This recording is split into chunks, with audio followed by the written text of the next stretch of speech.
said he got, somebody gave me a Rolls Royce. He did not use it. Somebody gave you. You took. Who gave him? Senator John Mbada gave him. When did he give him that? Everybody knew that when Amechi was the governor, John Mbada the senator, who is the chairman of MCC, Mona Construction Company, was doing 60% of the contract in Rivers. In fact, it's one man who contributed to my political development. I will never, my political growth, I will never deny that fact. But that does not mean when you see something that's wrong, is wrong.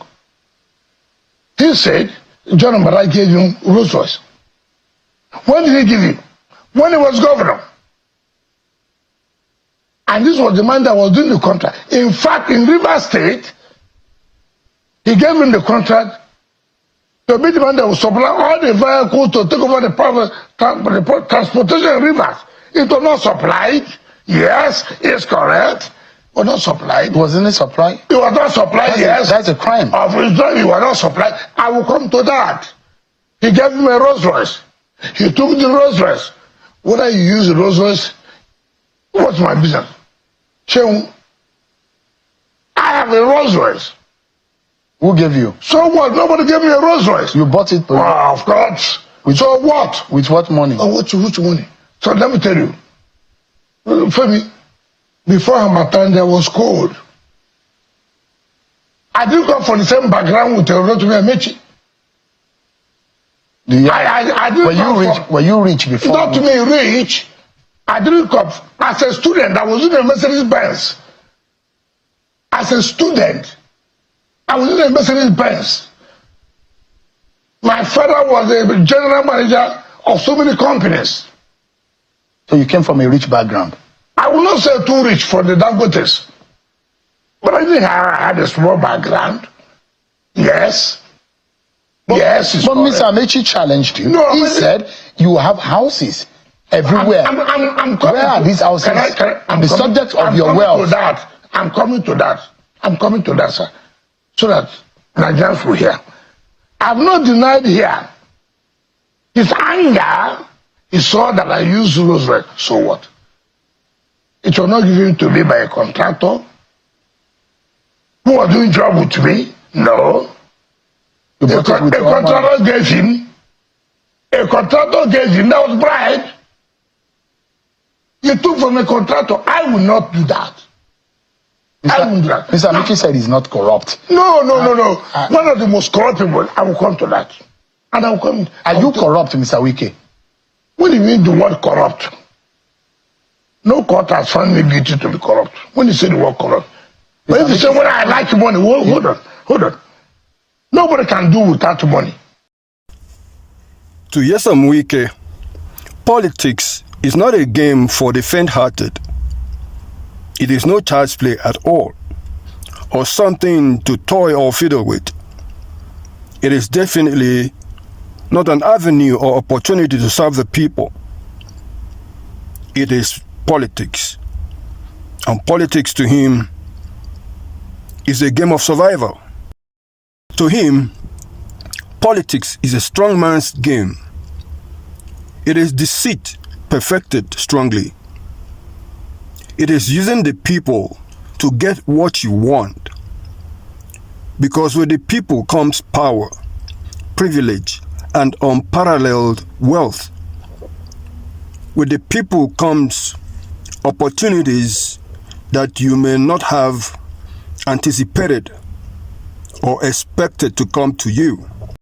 To Nyesom Wike, politics and leadership are means to eternal gratification and must always be observed as such, particularly in Nigeria, a country where criminality is power and power means leadership. In Nigeria, people like Nyesom Wike live forever. Yes, because they are forever adored instead of being condemned and punished. Same goes for his boss, Bola Tinubu, whom he tries very hard to emulate or even imitate. Before he became the governor of Rivers State, there were 3 others that came, did their damnedest, and left. But to Nyesom Wike, he can never leave Rivers State because it has become his paradise, the kingdom he created for himself, the empire he believed he built for himself. Yes, his eternal milking cow, his money tap that must never be transferred to anyone or even be allowed to run dry. That is Rivers State to Nyesom Wike, and that was why he said it's a no-go area to other people because it is his kingdom. That is why he continues to fight, claiming to be fighting for the people, despite shamelessly declaring his family's allegiance to another country's citizenship. My wife is an American. My children are American. Their parents, my wife are Americans. For Christ's sake. Yet, he's got people that follow him in spite of all his follies. But then, that is why we are human. He has never denied enriching himself from the state resources or other positions he has held in the past. All he says is that it could not be proven. Shehu, I have a Rolls Royce. Who gave you? So what? Nobody gave me a Rolls Royce. You bought it? Of course. So what? With what money? Oh, which money? What a man he is. So his challenge is, I may have done it, but then you have to prove it. Anyhow, this is Nigeria for you, where the unusual reigns and the just are punished. This is Nigeria for you, where criminality is king and legality is the servant.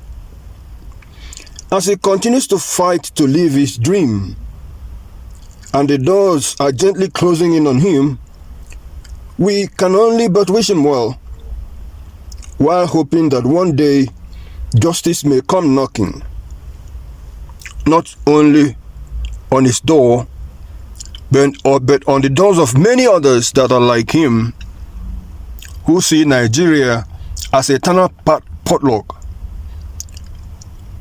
just like many others like him who sees the Commonwealth of Nigeria as their eternal potluck that belong to them only.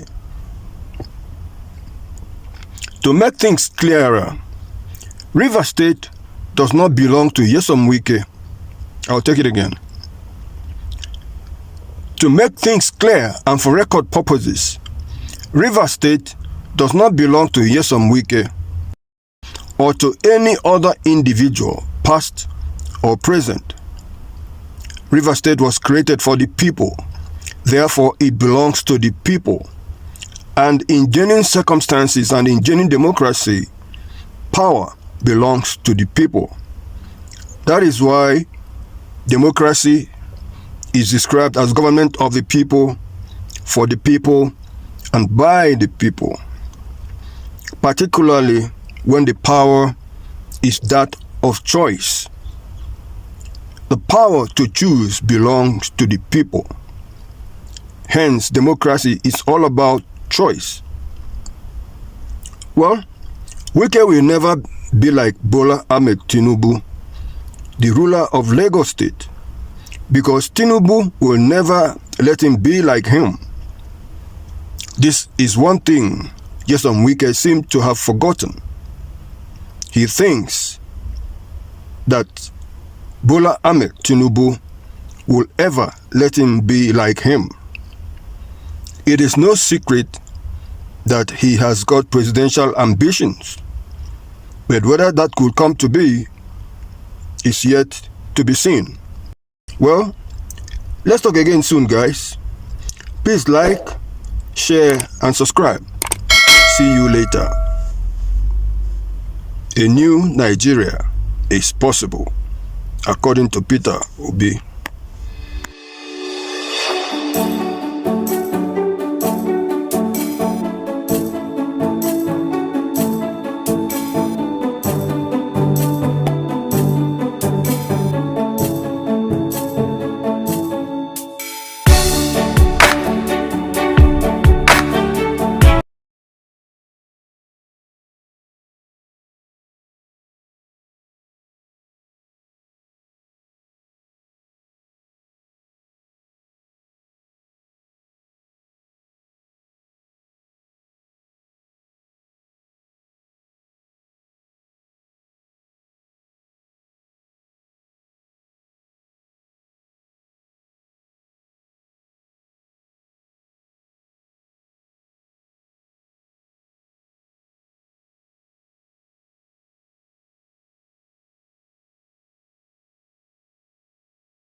Is a question that begs answers.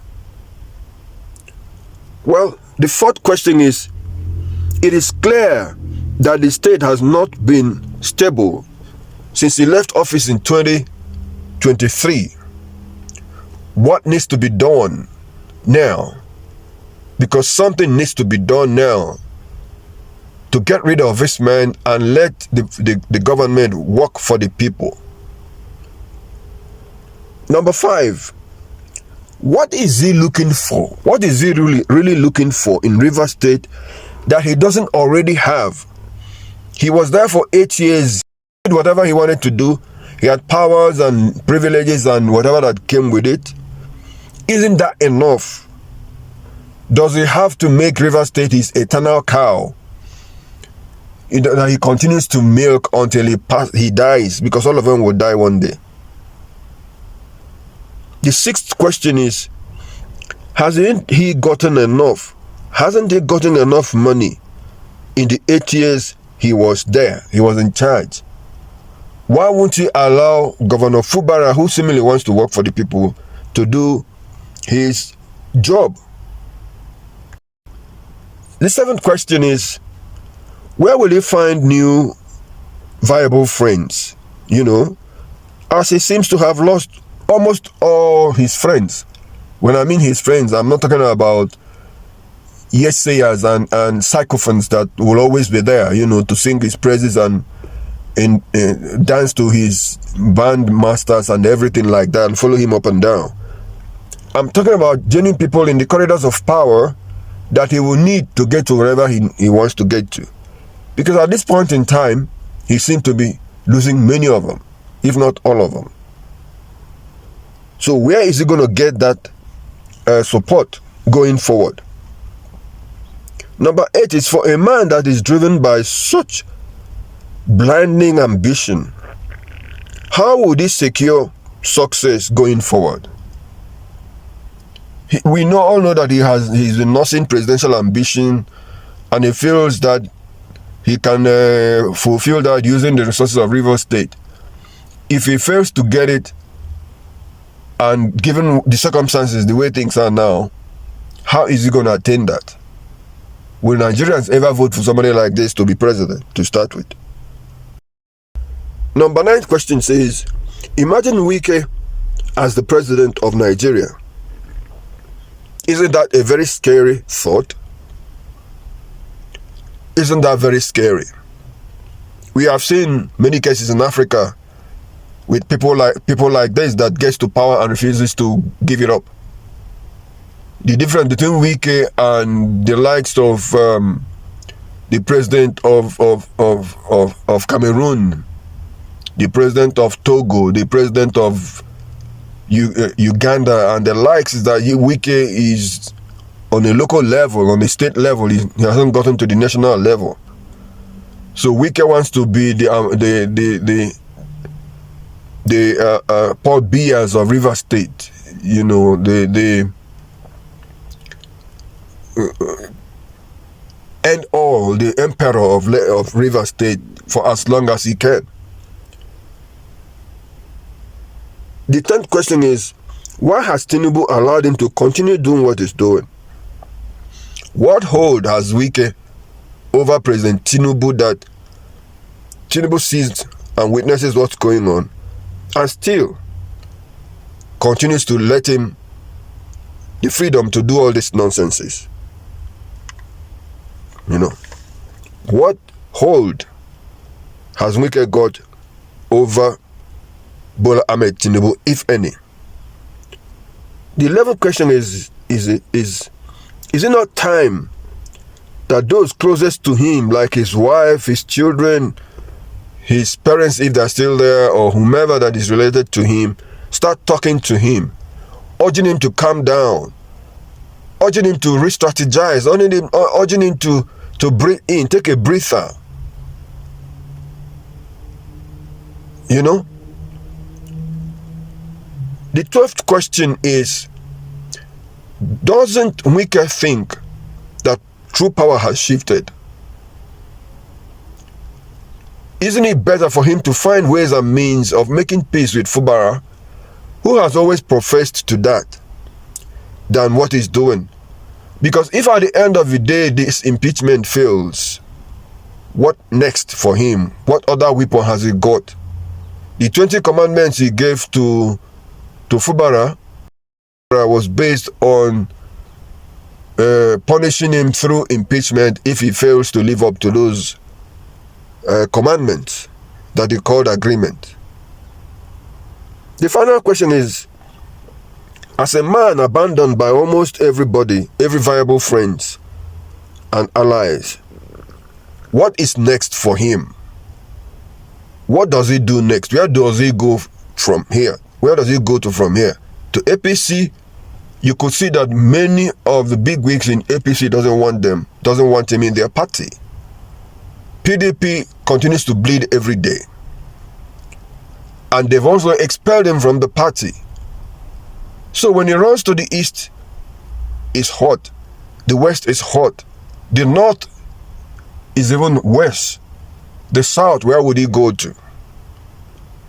That question hangs in the air. I want to hear from you. What do you think will be the fate of Nyesom Wike in a few months from now? Please subscribe if you haven't done so. Like this video so YouTube will send you our next video when it's done. And comment so that we will all discuss this jointly. Until we meet again, remember that a new Nigeria without the likes of Nyesom Wike is possible. So let's make it possible, like Peter Obi said. God bless you guys.